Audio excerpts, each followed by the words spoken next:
Bonsoir à tous. Au sommet de l'édition synthèse ce soir, la visite de Mariam Sankara au Premier ministre et au président du Conseil national de la transition. La veuve de Thomas Sankara est allée plaider pour que toute la lumière soit faite sur l'assassinat de son mari. Et puis la table ronde des bailleurs de fonds pour le financement de l'enseignement supérieur au Burkina Faso a débuté ce matin. Les partenaires techniques et financiers ont fait des promesses de financement à hauteur de plus de 50 milliards de francs CFA. Voilà pour les titres. Bonsoir à tous et merci de vous informer sur la télévision du Burkina. Arrivé hier dans la capitale burkinabé, Mariam Sankara a rencontré aujourd'hui le Premier ministre Yacouba Isaka Zida et le président du Conseil national de la transition, Chérif Sy. L'ancienne première dame, accompagnée des avocats de la famille, est allée demander le soutien des autorités de la transition pour l'aboutissement du dossier Thomas Sankara. Des précisions avec Olopoda. En séjour au Burkina Faso depuis hier, Mariam Sankara a été reçue en audience par le Premier ministre Yacouba Isaac Zida. La veuve du président Thomas Sankara, accompagnée des avocats en charge du dossier de son défunt époux, est venue demander le soutien du gouvernement pour un dénouement heureux du dossier en instruction. Vous savez que le processus judiciaire n'a pas commencé ces jours-ci. Il a commencé il y a plus de 15 ans et nous avons été confrontés à des blocages. Vous savez qu'en 2001, notre action a été rejetée par la Cour suprême. Nous avons engagé d'autres procédures qui n'ont connu aucune issue. Et on était dans une impasse. Et que la révolution qui s'est produite dans ce pays a permis que le processus judiciaire se remette en marche. Donc notre inquiétude qui était réelle, élevé, puisque le ministre de la Défense, le Premier ministre également, a donné instruction, conformément à l'article 71 du Code de justice militaire, à un juge d'instruction militaire de poursuivre le processus. Pour nous, c'est assez rassurant. Un autre soutien de taille, la représentation nationale. En rencontrant le président Chérif Sy, la veuve du président Sankara a voulu solliciter davantage l'accompagnement du peuple burkinabé dans cette lutte contre l'impunité. Si n'eût été l'insurrection, peut-être que je ne serais pas là aujourd'hui. Et donc, quand on sait qu'ici, ce sont les représentants du peuple, je me dis que c'est mon devoir aussi de passer, les saluer, les remercier du travail qu'ils continuent à faire, non seulement pour ce dossier, et puis pour que l'impunité soit combattue dans ce pays. Je peux dire qu'il y a de l'espoir parce que ce dossier, comme même le président de l'Assemblée m'a fait comprendre avec les représentants qui étaient avec lui, ce n'est plus une affaire de moi, mes enfants, ni même de la famille Sankara. Et ça dépasse même le Burkina Faso. C'est devenu une affaire de tous ceux qui sont épris de justice et de paix en Afrique et ailleurs. Et nous l'avons rassuré que, et déjà, nos députés l'ont fait en demandant à la France, au Parlement français, d'intervenir pour ouvrir un certain nombre d'archives sur l'affaire Sankara. Et nous l'avons rassuré aussi de notre volonté de l'accompagner, de nous battre en tant qu'élus, de nous battre en tant que citoyens burkinabés, de nous battre en tant que militants panafricanistes, pour ouvrir un certain nombre de dossiers, mais surtout pour que la justice se fasse. C'est le 18 mai prochain que Mariam Sankara sera entendue par le juge d'instruction en charge de l'enquête sur la mort du président Thomas Sankara. Le Premier ministre Yacouba Isaac Zida a reçu en audience aujourd'hui l'ambassadeur du Canada au Burkina Faso. Le chef du gouvernement et les diplomates canadiens ont discuté du nouveau code minier en préparation de l'accord de protection des investissements et du projet d'eau potable au Sahel. La synthèse de l'audience avec Olopoda. L'ambassadeur du Canada chez le Premier ministre Yacouba Isaac Zida, Ivan Roberts, est venu faire le point sur l'accord relatif à la protection et à la promotion des investissements des deux pays. Un accord signé lors du séjour du chef du gouvernement au Canada du 19 au 20 avril dernier. Un autre accord qui a fait l'objet d'échanges entre les deux personnalités est le Triangle d'eau, un projet de construction d'infrastructures d'eau potable dans la région du Sahel. La première phase de ce projet va commencer cette année, c'est la construction d'une station de pompage en eau pour mieux provisionner Dori. Et par la suite, le projet va fournir de l'eau à Gorom Gorom et les villages en allant à Falaguntu. C'est un projet cofinancé par le gouvernement du Canada et la compagnie minière IAMGOLD qui, comme vous le savez, a une mine, Essakane, dans cette région du Sahel. Le nouveau code minier en cours de discussion au Conseil national de la transition n'a pas été occulté. Toutefois, le Canada salue l'initiative du Burkina Faso de mettre en place l'ONACIM, l'Office national de sécurisation des sites miniers. L'État burkinabé est à la recherche de fonds pour résoudre un tant soit peu les difficultés qui minent l'enseignement supérieur. La table ronde des bailleurs de fonds pour le financement du plan national de développement de l'enseignement supérieur a débuté ce matin. Des précisions avec Eleonore Ouedraogo Hierbanga. Toutes vos relations nationales et internationales et offrez-nous des transports en commun. Nous voulons une année académique normale. Ce sont là quelques préoccupations des étudiants de Burkina Faso. Le manque d'infrastructures, de personnel enseignant et la mise en œuvre du système licence-master-doctorat avec ses difficultés. Des préoccupations qui sont prises en charge par le Plan national d'action de développement de l'enseignement supérieur dont le financement de la première phase est au cœur de la rencontre de ce jour entre les acteurs de l'enseignement supérieur et les partenaires au développement.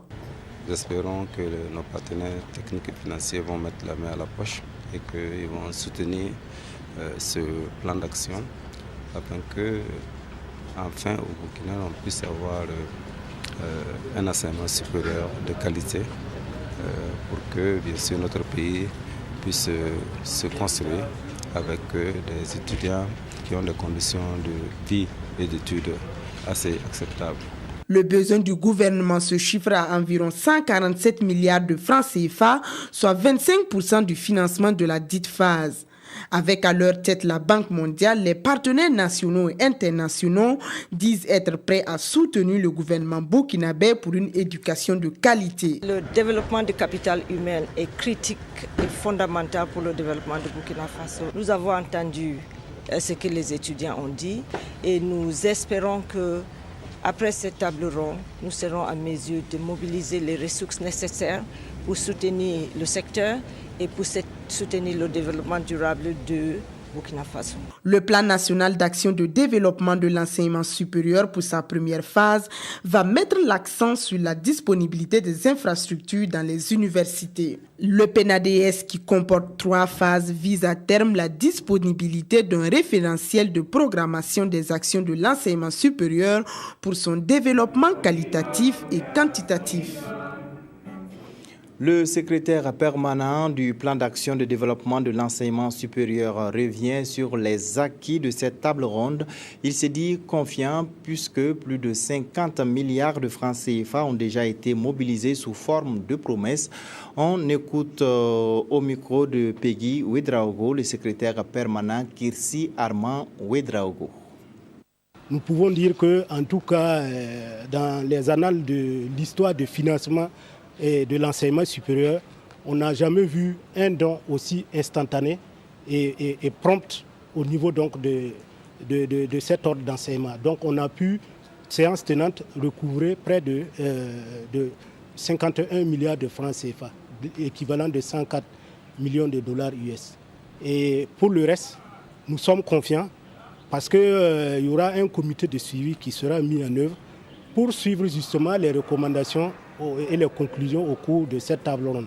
Et comme l'engagement a été vraiment total du côté des partenaires, nous sommes convaincus que d'ici 2016-2017, nous pourrions boucler en tout cas l'enveloppe nécessaire pour accompagner le gouvernement dans la réalisation des infrastructures programmées au niveau du PENADES. Les candidats au concours direct de la fonction publique à session 2015 pourront s'inscrire en ligne. C'est l'innovation de cette année.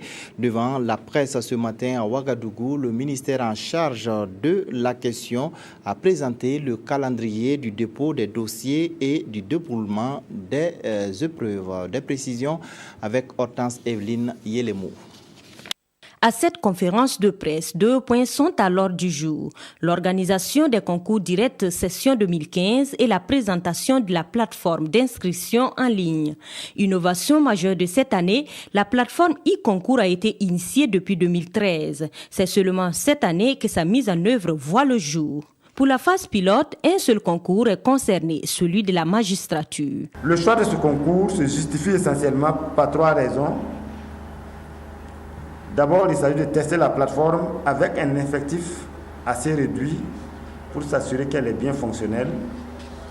Il s'agit aussi, vous savez que le concours de la magistrature, les potentiels candidats sont généralement dans les grandes villes, notamment Ouagadougou, Bobo-Dioulasso, Koudougou, où l'accès à la connexion Internet est plus facile.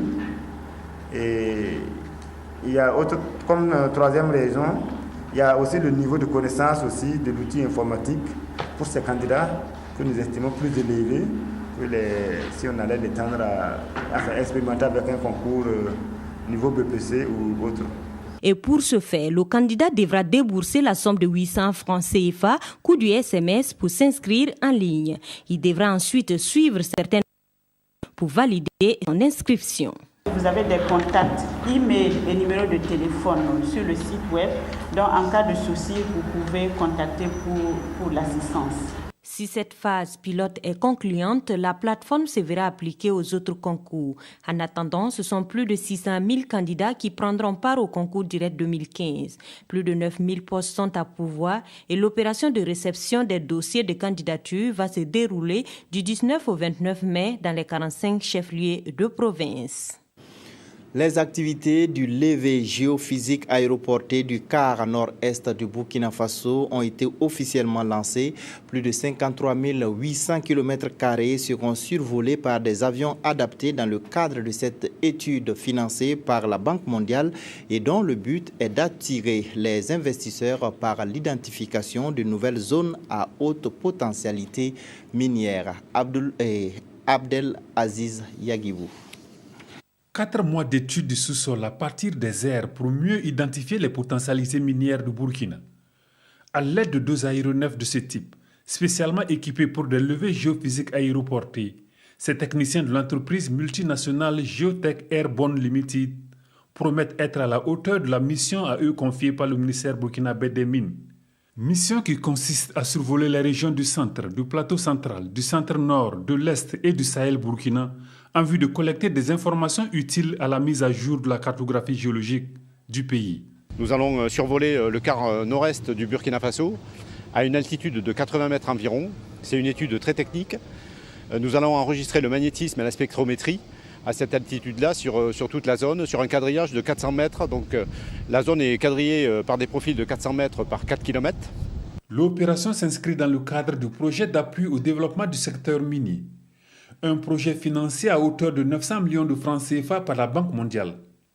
Avec une durée d'exécution de 10 mois, il intègre le volet formation des techniciens du ministère des Mines pour une gestion efficiente des résultats de l'étude. L'objectif, c'est en quelque sorte renforcer les connaissances sur le domaine géologique de cette partie qui sera couverte et par ricochet donc savoir au point de vue potentiel minier qu'est-ce qu'on peut espérer retrouver dans cette partie du Burkina, qui n'avait pas été couverte lors du précédent vol qui a eu lieu il y a un peu plus de 15 ans. Nous n'émettons aucune onde, ça n'a aucune influence sur les personnes ou sur la nature. C'est complètement inactif comme méthode, donc il n'y a aucune incidence sur les gens. Il ne faut surtout pas que les gens aient peur. Et le ministre des Mines d'insister que ce sont des vols à caractère scientifique, civil et pacifique, dont le but est d'éclairer, d'orienter et d'attirer les investisseurs internationaux fascinés par le boom minier que connaît le Burkina. Le syndicat national des artistes musiciens et assimilés du Burkina plaide pour une valorisation du travail artistique. Le syndicat réclame notamment la prise de texte d'application du statut des artistes adopté en 2013. Aruna Mare. Les artistes burkinabés, à travers leur syndicat, plaident ici pour la valorisation de leur travail. Les conditions de vie des artistes sont peu enviables, selon le CIMAB, le syndicat national des artistes musiciens et assimilés du Burkina, et la CNTB, la Confédération nationale des travailleurs du Burkina. La protection sociale, c'est la chose, quand tu fais un an, tu n'es pas protégé, ça a l'air de rien, mais c'est quelque chose de très important quand on est travailleur parce que les risques n'attendent pas. Il faut aller très vite parce que chaque jour que Dieu fait, nous atterrons nos frères. Chaque jour que Dieu fait, nous avons des frères qui sont invalides et ils ne sont pas protégés, ils sont laissés à eux-mêmes. Pourtant, ce sont des travailleurs et la loi reconnaît leur qualité de travailleurs aujourd'hui. Pour défendre cette cause, ils brandissent plusieurs instruments juridiques. Notre loi fondamentale, la Déclaration universelle des droits de l'homme de 1948 qui proclame toute personne en tant que membre de la société a droit à la sécurité sociale.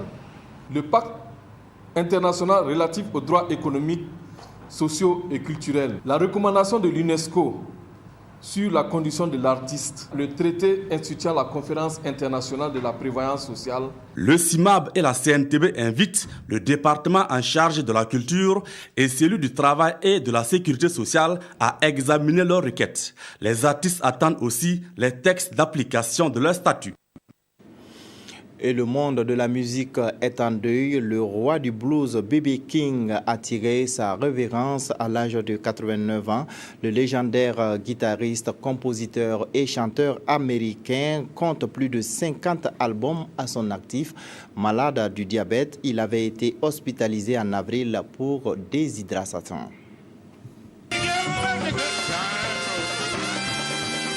Une voix de légende s'est éteinte. B.B. King, figure historique du blues aux États-Unis, est mort à Las Vegas à l'âge de 89 ans. Diabétique, il avait été hospitalisé au début du mois suite à des problèmes de déshydratation. Depuis sa mort, les hommages du monde de la musique se multiplient. Lauréat de 15 Grammy Awards qui ont récompensé une carrière riche d'une 50aine d'albums, B.B. King a influencé au fil des années de nombreux artistes, parmi lesquels Eric Clapton. Personnage populaire, il avait ses entrées à la Maison-Blanche, comme ici en 2006, quand il avait été décoré par le président Bush.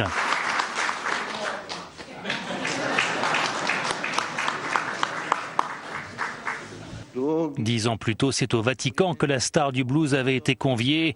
B.B. King donna alors l'une de ses célèbres guitares au pape Jean-Paul II, en marge d'un concert de Noël. Lucille, c'était le nom de son amour de toujours, sa guitare qui l'accompagnait sur scène depuis la fin des années 40 et qu'il faisait sonner à merveille avec ce son si caractéristique. Pour beaucoup, B.B., les initiales de Blues Boy restera l'un des plus grands guitaristes de tous les temps. Sa guitare, la musique, c'était sa passion, sa vie, comme il l'expliquait dans cette interview. Je pense que Dieu et le public ont été bons envers moi au cours des années, disait-il. J'aime ce que je fais et je le ferai gratuitement si quelqu'un payait mes factures. Mais il me paye pour faire quelque chose que j'aime faire de toute façon.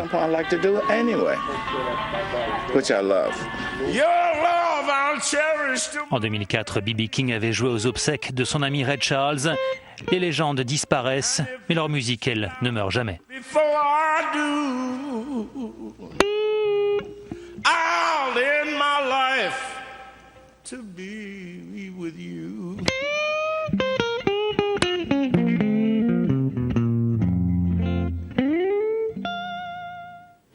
Voilà qui met fin à cette édition. Merci de l'avoir suivi. Bonne suite des programmes.